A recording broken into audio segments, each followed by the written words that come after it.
লিটন কুমার দাস একসাথে দুইটা সুখবর পেয়েছেন। একটা পেয়েছেন বাংলাদেশে ওডিআই ক্যাপ্টেন্সি, এবং তারপরে আরেকটা সুখবর পেলেন তিনি ইনজুরি থেকে মুক্ত। বর্তমানে তিনি বাংলাদেশের টেস্ট স্কোয়াডে যুক্ত হয়েছেন এবং তিনি অস্ট্রেলিয়ার বিপক্ষে টেস্ট খেলবেন প্রথম টেস্টে। যাকে প্রথমে কিন্তু রাখা হয়েছিল না, কারণ তিনি ইনজুরি ছিলেন। ইনজুরি থাকার পরে তার ইনজুরি যে রিপোর্ট গুলো ছিল সেগুলো চেক করার পরে মূলত সিদ্ধান্তটা নেওয়া হয়েছে যে তিনি বর্তমানে রিকভারি করেছেন এবং খেলার জন্য প্রস্তুত।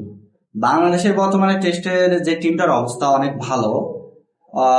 নাজমুল হোসেন শান্তর নেতৃত্বে বাংলাদেশ টেস্ট অনেক ভালো করেছে। লাস্ট যদি আমি জিম্বাবুয়ের সিরিজটা বাদ দেই, সেইটা ছাড়া বাংলাদেশ এখন পর্যন্ত অনেক ভালো খেলেছে।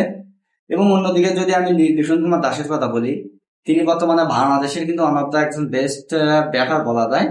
তিনি একমাত্র ব্যাটার যিনি কিন্তু বাংলাদেশের তিনটা ফরম্যাট কন্টিনিউ করছেন। তানজিদ হাসান তামিম বর্তমানে বাংলাদেশে তিনি টেস্ট খেলতে গিয়েছেন অস্ট্রেলিয়া। তিনি ছাড়া বাংলাদেশের যদি আমি বলি একমাত্র ব্যাটসম্যান নিয়মিত যিনি লিটন কুমার দাস। তার ইনজুরি ছিল আমরা সবাই জানি।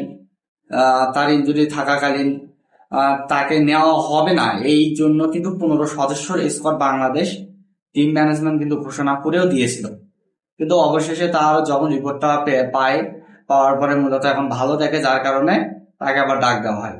অন্যদিকে যদি আমি বাংলাদেশের বেস্ট একজন বলারের কথা বলি, বিশেষ করে টেস্টে, নাহিদ রানা, যাকে কিন্তু বাংলাদেশ খুব বড় মিস করছে।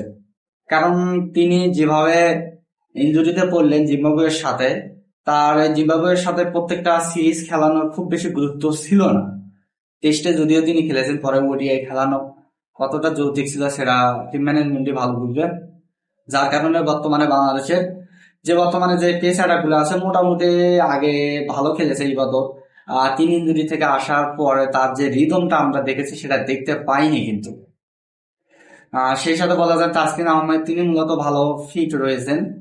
তিনি বর্তমানে যে অস্ট্রেলিয়ার বিপক্ষে যে টেস্ট ম্যাচটা সেখানে নেতৃত্ব দেবেন, যেটা আমরা বলতে পারি। এবং তারপরে যদি আমি বলতে চাই বাংলাদেশের বর্তমান টেস্ট টিমটার কথা, লিটন কুমার দাস যেহেতু যুক্ত হয়েছেন, বাংলাদেশের ব্যাটিং এ কিন্তু যাতা একটা অবস্থা বর্তমানে দেখা যাচ্ছে। কারণ জিম্বাবুয়ের সাথে আমরা দেখেছি খুব অল্প ব্যবধানে বাংলাদেশ অল আউট হয়েছে, যেখানে তারা কিন্তু অনেক আগিয়ে থাকে প্রথম। বিশেষ করে ওপেনিং এ বাংলাদেশ টিম ম্যানেজমেন্ট অনেক বড় একটা পরিবর্তন এসেছে, যেখানে কিন্তু ওপেনিং এ আমরা দেখছিলাম যে মাহমুদুল হাসান জয়, সাদমান, এদেরকে দিয়ে ট্রাই করা হচ্ছে। কিন্তু অস্ট্রেলিয়ার সাথে যেহেতু সৌম্য সরকার ভালো একটা রেকর্ড আছে, তাতে বিশেষ করে বিদেশি গিয়ে সৌম্য সরকার কিন্তু বেটার আউটপুট দিতে পারে। টেস্টে তার অ্যাভারেজ অনেক, এবং সেক্ষেত্রে তানজিদ হাসান তামিম, অস্ট্রেলিয়ার এইরকম পেস অ্যাটাকের বিরুদ্ধে বাংলাদেশ এর ব্যাটার হিসেবে তানজিদ হাসান তামিম এবং সৌম্য সরকারকে নেওয়া হয়েছে ওপেনিং এ। তারা কতটা এখন কার্যকর হতে পারে, এবং সেই সাথে বলতে চাই যে লিটন কুমার দাস তিনি বাংলাদেশ টেস্টে ফিরেছেন, এটা একটা বাংলাদেশ দলের জন্য কিন্তু সুখবর। সামনে বাংলাদেশ টিম কেমন করে টেস্টে সেটা এখন দেখার বিষয়। কারণ হচ্ছে আপনাদের মতামত জানিয়েছে।